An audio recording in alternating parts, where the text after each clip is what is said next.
All right, team, welcome back to Plastic Surgery Untold, greatest podcast in the world, as voted by us. I'm fortunate enough to have our lovely and super gorgeous staff here and team. So we got Gilbert and Nurse Sarah. So maybe we'll go around the room, check in, see how they're doing, and then we're going to talk about one of my favorite topics, something that I'm super passionate about. We've been sharing our story, but the semaglutide, the weight loss injections. This has been just an incredible innovation and change in people's life, in our practice, and in my life personally. Before we get to all that and I get too emotional, let's check in with everybody and see what's going on. Ladies first, Nurse Sarah. See, I Hey, looked at Gilbert to throw him off, and he got ready, and I said, "Negative, Ghost Rider." you tricked him. Yeah. Hey guys, welcome back. Happy New Year. I'm excited to be back on the podcast. Lots of new things. I'm in a new house. I just got back from vacation Ooh. in the Virgin Islands, which was We awesome. saw you posting some thirst traps. Call it what you will. But I was just actually showing off my skinny shot results. So we'll get into that a little bit later. But I too have loved the skinny shot. And back in school. So lots of fun, exciting things. Because you're like halfway there, or a quarter of the way there. Maybe a quarter. Okay. Yeah. But you're making moves. Making moves. We're moving forward for sure. Yeah. Gilbert, what's going on with you? Things in San Antonio are picking up. We're starting to get a little bit busier there. I also just got back from a trip not too long ago. I went to London Nice. for a conference. It was a complications management conference, which I think is super important in the world of aesthetics because it's very easy to inject stuff into the face, but if something happens, you need to know how to manage it, how to take care of it. So I felt that it was my responsibility as a provider to be up to date with all these different treatments and managements of anything should anything ever occur. Yeah. Because preparation is always the best solution. Yeah, no question. That's great. Hopefully you share some nuggets with us maybe on a future episode, but super cool. But let's jump into it because I think the semaglutide, and then there is the generic name for it, but there's Ozempic, Mounjaro, Wegovy. There's a bunch of terms out there for some of these new weight loss medications, and maybe Sarah can kick us off a little bit, and then we'll share a little bit of our personal journey, but want to answer some of the most common questions because this has been such a hot topic. This has been something that's been personal to both of us Mm-hmm. as we've been on this journey, and we've been trying to share as much of our journey with all of you as possible. But let's get into it. Sarah, talk to us a little bit about what semaglutide is, how it works, and what's going on. Yeah. Honestly, I tell everybody when they ask me about it in the office that it's been the easiest way I've ever lost weight. But it's a once a week injection that we do, goes right into the fatty tissue. You do it yourself. You do it right into your abdomen. And essentially it tricks your brain to help you think that you're not hungry. So, honestly, you and I talk about this a lot. We should be eating probably a little healthier than we are, but we're honestly eating the same things that we always were, just much, much, much smaller portions, probably more like the portions we should have been eating. So it makes it super easy for somebody who's super busy because you can just eat the same thing. If you're going out with your friends, you can eat whatever they're eating. You just are not tempted to eat a lot. I honestly am not tempted to eat sweets at all. So once a week, do your shot. It kicks in pretty quickly, I'd say within a couple hours. And then you take it, you just take it from there. I think the semaglutides are super unique in that, unlike other weight loss drugs, they have a few unique properties. And so one is it does affect the receptors in your brain that cause you to be hungry. So it decreases your appetite, decreases your cravings. It also does something called delayed gastric emptying. So it Mm-hmm. makes, that's a little bit of transient, but helps kind of jumpstart you where, your stomach feels a little fuller. When it's full like that, it causes you to release something called glucagon. So it tells your Mm-hmm. body that you're full. The idea is that you're staying full longer. So you're not feeling hungry throughout the day. For me personally, it's helped me decrease snacking throughout. Mm-hmm. I eat a more reasonable portion. I think most of us, here in America, like our portions sometimes get a little out of control and we think we're hungry. We think we need more, and that hasn't. So I think that's what's super unique. I also, super cool in the terms of the semaglutides, how it's just helped wellness in a different fashion than a lot of other medications. We've phentermine and some of these other drugs that have been out there, they still probably have a place, but those tend to be transient. They affected the heart, some other stuff that we didn't love, where the semaglutides don't do that at all. Maybe Gilbert, talk to us in terms of other unique properties of the semaglutides. Yeah. So the interesting thing about it is It basically communicates with the hormones in the brain and in the body, like you said, to delay gastric emptying, to help curb your cravings, help curb your appetite a little bit. And so essentially, what's happening is you're going into this like caloric deficit because you're not eating as much as you used to eat. You're not eating as often, and as everybody knows, if you burn more calories than you take in, you're going to lose weight, right?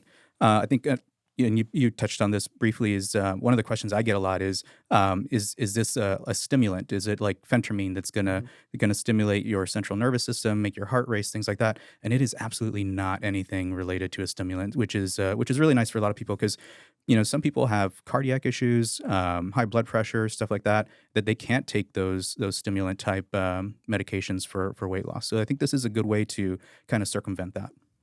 I get that question a lot. Does it burn fat? Like, is it doing something specific to burn the fat for you?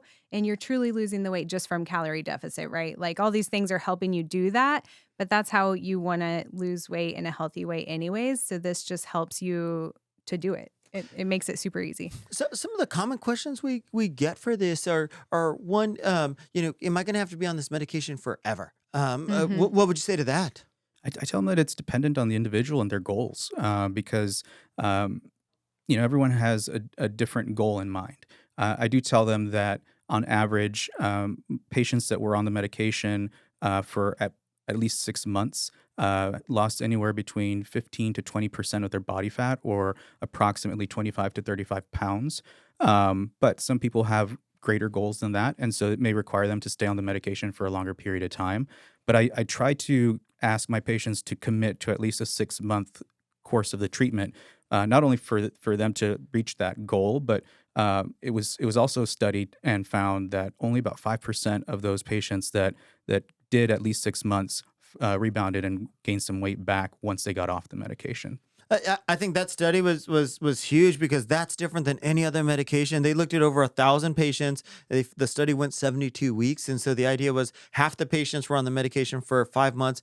The other half finished out the whole 72 weeks. They measured everybody at 72 weeks. People only had a 5% rebound after 5 months, kind of rule of fives there. And the idea is that these medications cause you to truly make lifestyle changes, which is different than anything else out there. And I think that's where the difference comes in maintaining the weight Mhm. off is because what is it? What do they say? It takes 40 days to create a habit or something like that. And so not only are patients using the medication to help lose weight, but we're also encouraging them to live a healthier lifestyle. We're encouraging them to exercise more. We're encouraging them to eat better. And if you do that over and over and over again, it becomes a new lifestyle for you. And so essentially, you create this maintenance of your weight loss because you've made a change in your life. And then I'm gonna hit you guys with a bunch of rapid fire questions that we get all the time about this in terms of stuff. How does the process work? Do I have to come in every week, once a month, 3 months? How does that work? We typically see you at least once a month. However, we are exploring some options. If you live a little farther away, we have, an option to do possibly a 3 month, period of time for you, so you don't have to come as often. But we'll send you with at least a month of medication. So we'll show you how to do the first shot, and then you do the next three yourself at home, or have your significant other do it for you.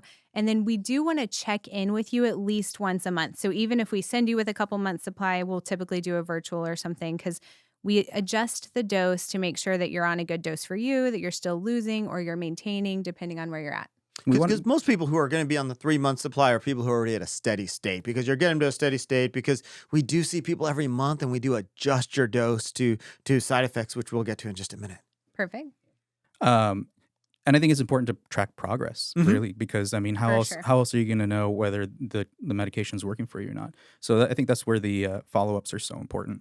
Because it is a medication, and so we want to take this seriously. We want to make sure you're getting to a good spot. We want to make sure that it's working for you. And just like anything that's new, sometimes it takes a little titration. So you basically come in, start you at the lowest dose. We keep ramping it up till we get you to a spot where you're getting the results that you want, but also minimizing those side effects. And when people talk about side effects or downsides, what should people know about? So I'll tell you, I don't even like to call them side effects Oh, because okay. I think that they're more like a response to the medication Hmm. or how the medication makes you feel, not a true side effect. Makes me feel excited right now. Yeah, in the sense that most of us know, right, or are familiar with. So I tell them that these are like symptoms or responses to the medication, and I think we can all agree that probably the most common one is a sense of nausea, right? Hmm. And the way I explain it to patients, at least because I've been on the medication myself as well. I haven't had the drastic results that you guys have had, but Because you already look so good. Damn. dang, oh, okay. But Sarah, you're a married woman. it's the red jacket. Yeah. But for me, it was more a sense of nausea. Like I just overate. Like I stepped away from the Thanksgiving table and I just want to lay down on the couch and watch football. Not nausea. Like Not everybody gets the sense of watching football, but it is a possible side effect. So Yeah. the football side effect. Go ahead. Yeah. So football response. But nausea, like a sense of overeating. There are some people that will experience some nausea to the point where they feel like they want to vomit. There are some individuals that may experience some vomiting, diarrhea. Constipation is a possibility because of that delayed gastric emptying, that delay in digestion. Some people experience some headaches. Some people experience some hunger pains. I'm sorry, not hunger pains, abdominal cramps or abdominal pain. But most of those other ones are very, very, very, very rare. very rare. Very rare that somebody truly vomits nausea stuff if you're an appropriate dose and you're treated for the appropriate reason. And that's why we evaluate everybody. There are some anti-nausea medications we can do, but again, those are super rare that people need those type of things. And I think that's why it's so important for us to titrate slowly up. Because I get a question a lot like, well, do I have to start on the lowest dose?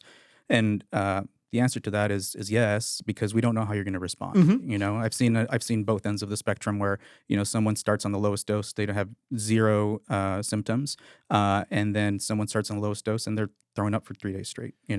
And throwing up for 3 days straight is very, very, very, very, very rare. So I don't want Gilbert to give you guys the wrong idea here, because most people tolerate it very well and can have a few things the first few days. But no question, we want you on the lowest dose possible that gets you to the effect. And that's true for any medication in terms of this.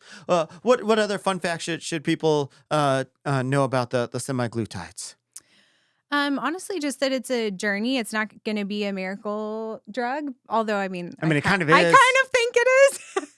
But, we want to work with you. Like Gilbert mentioned, we want you to create a healthy lifestyle. Once you start feeling good, you start incorporating those things that we should be doing anyways. Like you have been, incorporating the gym into your routine.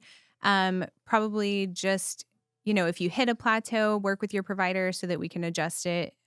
Just communicate with us and we can get you the best results possible. And remember, everybody's weight loss is going to be different because everybody's starting point is different, Right. And so, just to share a little bit of our own personal journeys, I've lost about 45 pounds in 3 months, and so, but I had a BMI of 38. And so, people who have a much higher BMI are going to lose more weight because they have more to lose. For me, I lost more weight than Sarah. Also, my percentage of weight loss was higher than Sarah's as well. Mine was over 17%. Hers was Not- only 16%. So, 16 not point, that like, anybody's 4. counting, but remember, if your BMI is much lower, some people don't need to lose that much weight, and that's why we want to make sure that we're titrating you and get you into a good spot.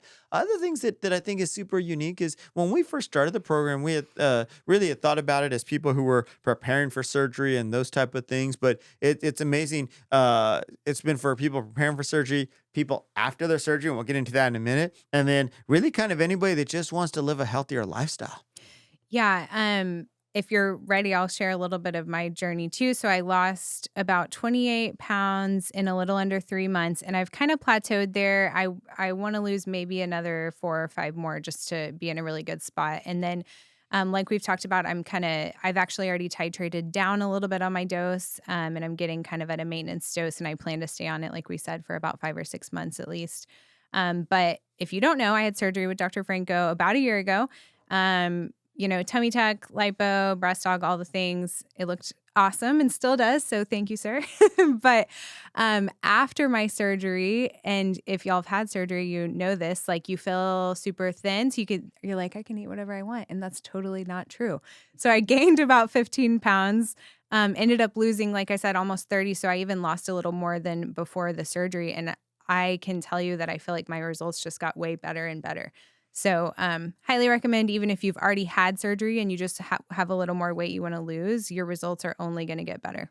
And let's talk about that, because there's we always say we want you to be in the best shape possible prior to surgery. So a lot of times we'll help people, because in the past, people come in with maybe above our BMI cutoff, would say, hey, lose some weight, come on back. And they'd be frustrated because they're like, hey, I've been trying, that's why I'm here. And so Right. now we can actually help people get to a great spot. We want you to be in that ideal spot before your surgery. If you plateau, something something that maybe we're ready. And then even people after the surgery, because there's people who come in and maybe they've put on a little weight, but sometimes it's not areas that we can treat with plastic surgery. We talk a lot about the visceral or internal fat stuff. Diet and exercise is the only thing that can help. And it's funny because we've had people that either have had surgery with us or one of the other great plastic surgeons in Austin or around Texas. And I'd be like, hey, why don't we try this weight loss program first and then see if you really need it rather than spending another $10,000-$15,000 for a surgery that you probably don't even need because it's not going to address the areas that are concerning you. So that's been really cool because in the past there weren't a lot to do for patients that had some of these issues because we all put fat in different areas. We can't really control where we put this fat. And so,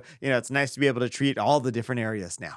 Yeah, I totally agree. If you look at my before and afters of my weight loss, you can see obviously with the muscle plication and the tummy tuck, my abdomen was pretty flat, but like the whole thing was a little bit round. So definitely I think there was some internal fat and also just the changes in my face and like other areas that we didn't treat, my arms, because typically when you lose weight, you Mhm. lose it everywhere, at least a little bit. So, again, I've been super happy with the results. Here's another common question I get is I've been on Mounjaro, Ozempic. It's either become too expensive or I can't get it. Can I switch to the generic semaglutide? Is that an option? Absolutely. And the transition is pretty seamless, as a matter of fact. So, based on the dose that they were on for their previous medication, we just kind of set them up with what would be equivalent to that, and just make the transition, from one to the other. So if they bring their current dose or old box of what they had in the past or their old prescription, we take care of everything for them?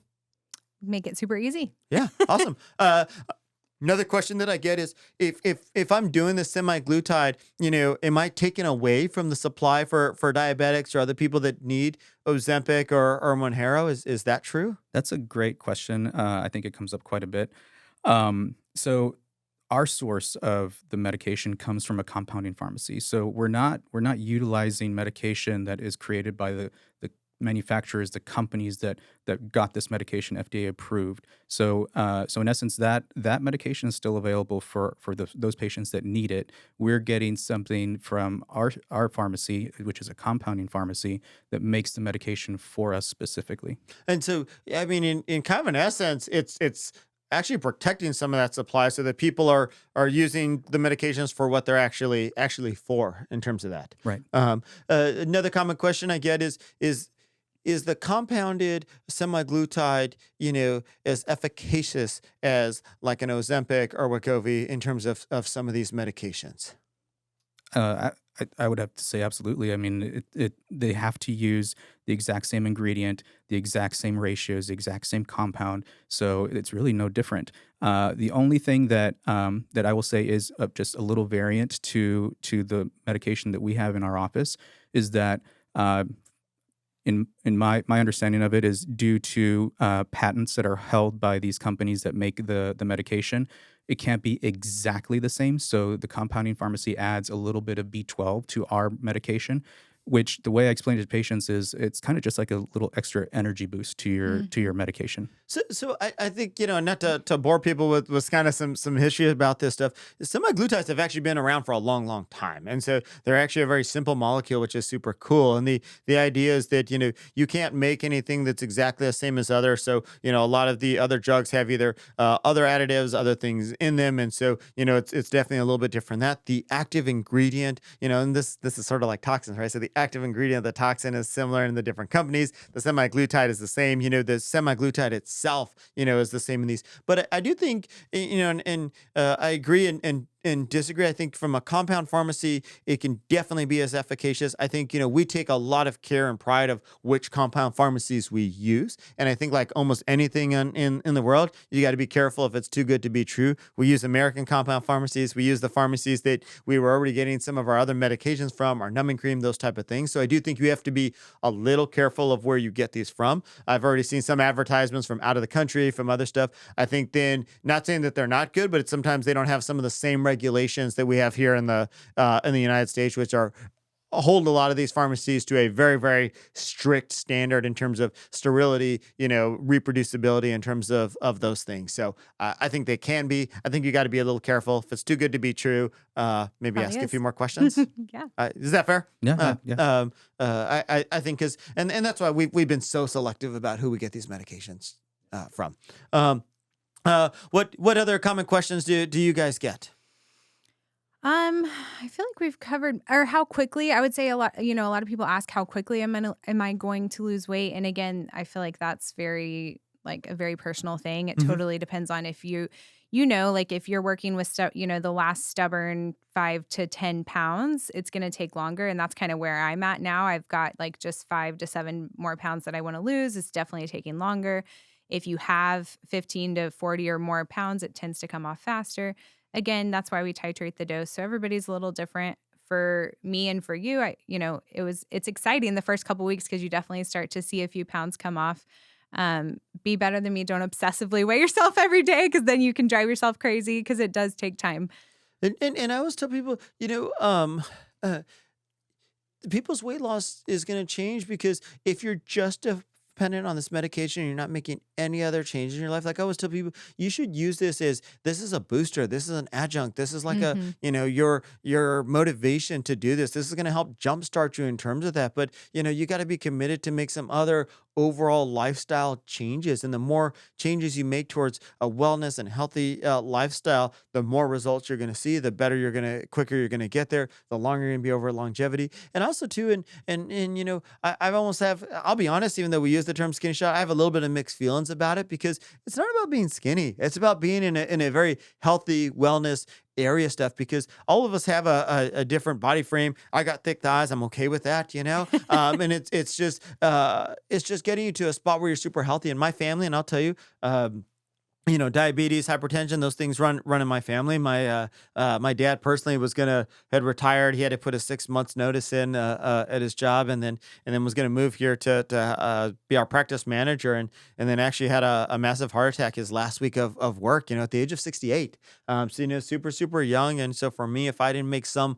lifestyle change, something, it wasn't gonna go well in terms of just overall lifestyle and wellness. So I think for a lot of people, it's just helping them make moves. And a lot of people like myself have tried things. The problem with some of the other diets out there is you can lose weight quickly, but it's hard to sustain. And that's what's been super exciting about this. And it's been in some of the articles like New England Journal of Medicine that have argued that some of these new medications will, replace bariatric surgery. Sorry, any bariatric surgeons out there. It's still TBD to see if that's true. I think there's going to be some places for that. I also think that super interesting in terms of how this changes the longevity of decreasing the rate of diabetes, hypertension in America. And I think those are going to be crazy changes over the next 15 to 20 years, right? Because a lot of stuff happens over time. There was also an article that argued that these semaglutides, if you took really like Ozempic, Mounjaro, the generic, that it will be the number one most prescribed medication in America in 2023. That is super Wow. crazy I exciting. believe it, honestly. I believe it.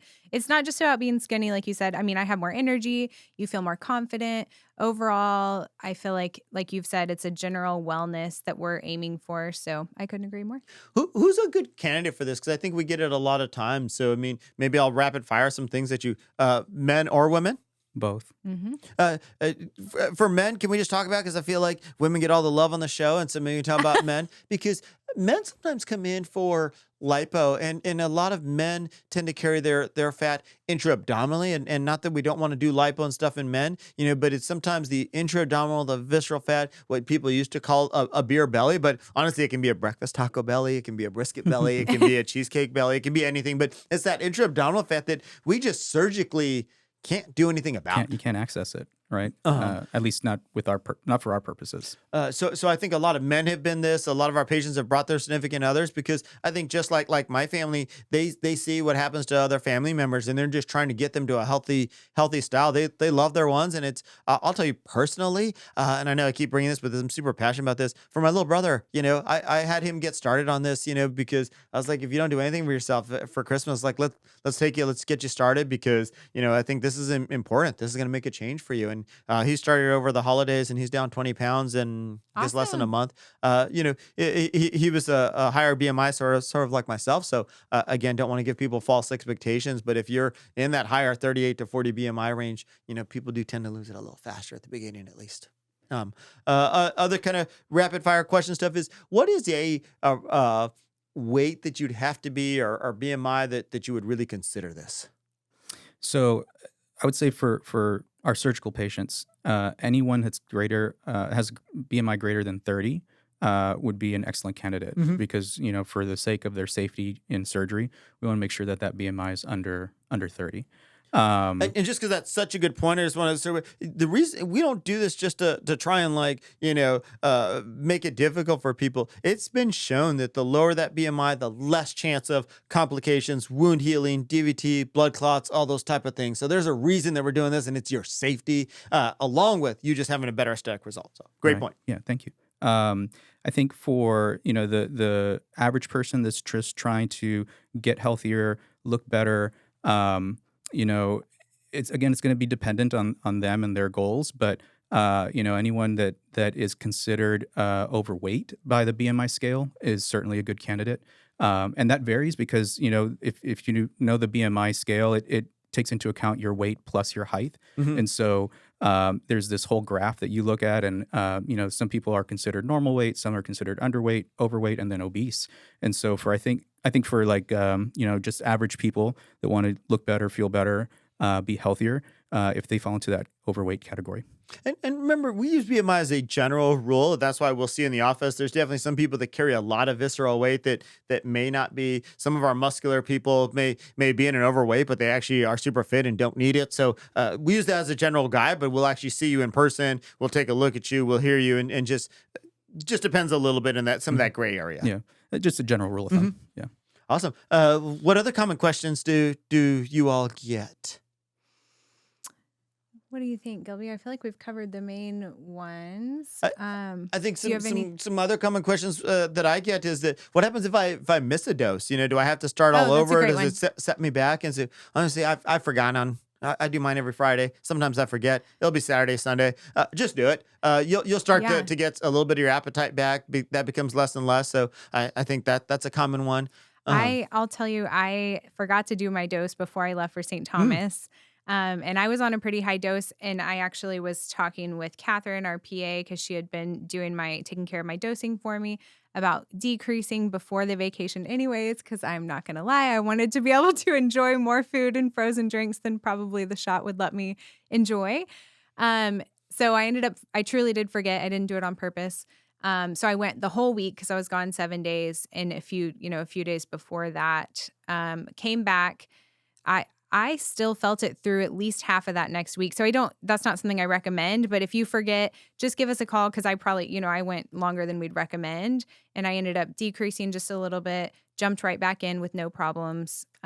So it's totally adjustable, and I'm the same way. I've kind of adjusted the day I take it if we have an event coming up or I want to do it on Thursday instead of Friday. So I love that it's a little flexible. I don't plan my shot around Sarah's events, but I try to remember the same day. But no question, people can do that. I do think no question when you change your dose, if you go up and we bump you up, sometimes you can get a little bit more of different effects from it in terms of that. The other question is can I still eat and do everything that I want? I'll tell you that the two times I've had some kind of upset tummy or a little bit more nausea has been Texas Monthly Barbecue, which was great, wasn't great afterwards, and then going to visit my brother in DC because his wife made a ton of cheesecake sides stuff things. So I do think you got to be a little cautious of overdoing it at the beginning. Fizzy soda stuff, things like that, were made me feel a little bit full, sort of like Gilbert was saying earlier. And but honestly, a lot of those get a little bit better with some time, which I guess is good and bad. I probably need to cut some of those things out. If you're watching this on YouTube, I got a Coke Zero now, so sorry about that.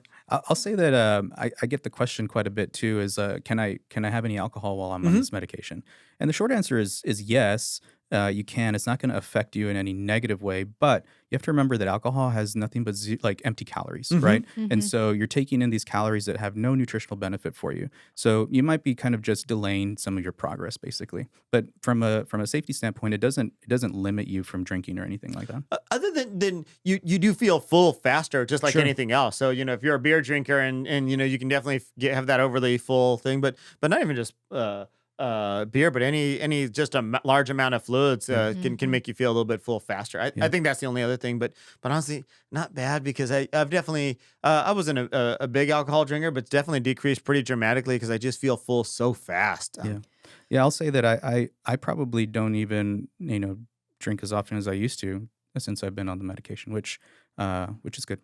And I think that's some of the thing that the semaglutide has helped because most of us don't just sit down and be like, oh, I'm going to eat 4 plates, right? Most of us, it's all these empty calories that add up throughout the day, whether it's, the fabulous patients that bring us Tiff's treats, whether it's, a bag of potato chips because you've been running, but, whether it's a glass of wine before, with dinner or before bed stuff. But you add up all 4 or 5 of those throughout the period of the day. And there's just been some sneaky calories that really didn't make you any healthier, Mhm. but definitely have added over the course of time. Yeah. Yeah, I feel like it really, really helps with cravings. Like Hmm. when we've got like Tiff's treats in the office now, honestly, I'm not even tempted. Like where obviously it smells great and looks great, but and I won't say it's works that great for everything, but definitely significantly decreases cravings, which I think helps with alcohol. And one other thing that I noticed, and especially for like those of us that are busy running around, whatever, which is almost all of us, I'm sure, I got nausea typically if I needed to eat, like I had gone too long without eating. So that's one Hmm. other thing I like to point out. Like sometimes you've got to make sure that you are eating enough because I did notice if I wasn't eating enough, I didn't have enough energy. So just make sure you don't get too busy and you're not eating. We still want you to make sure that you're getting enough calories in. If you're feeling nauseous and it's been a long time since you've eaten, just try eating a little something. And I tell my patients try to get some stuff with high protein Yes. just A great because point. if you're not eating a lot, we definitely want you to get enough protein.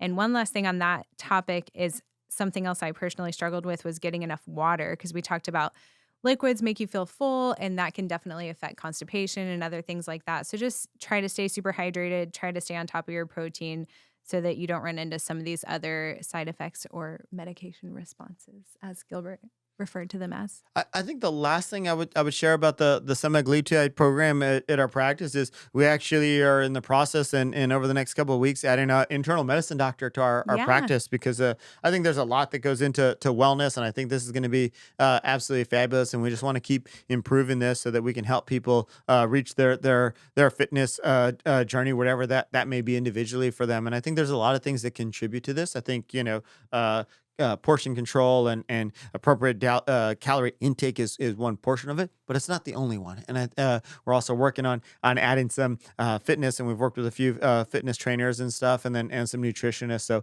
more things to come. So I'm super excited about that over the course of the year. Any last take home messages for our longtime viewers, sometime DMers? All I would like to say is that as a whole, I think sometimes patients think of plastic surgery as being truly just aesthetic, and maybe uh, in some way or another rather superficial. But I think we're taking it to a different level in the sense that we're not only taking care of what people see on the outside, but how they feel on the inside too. When we're talking about these semaglutide weight loss programs, some of these other wellness programs that we're hoping to incorporate pretty soon. So I think that sets us apart from a lot of different plastic surgery groups in Austin and across the country. That we care enough to take care of our patients as a whole. Sarah? I couldn't agree more. For me personally, it's been a game changer. I couldn't speak highly enough about it. If y'all have any questions, you can actually now book appointments online. Hmm. So go to our website, go to our link on our Instagram. We have it, that link posted lots of places, but you can book weight loss consultations right online if you are interested. Boom.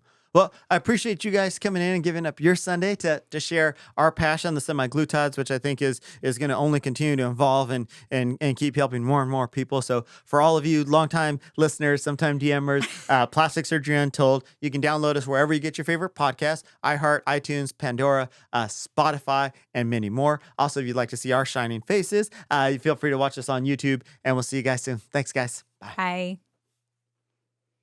That was good. Great. And this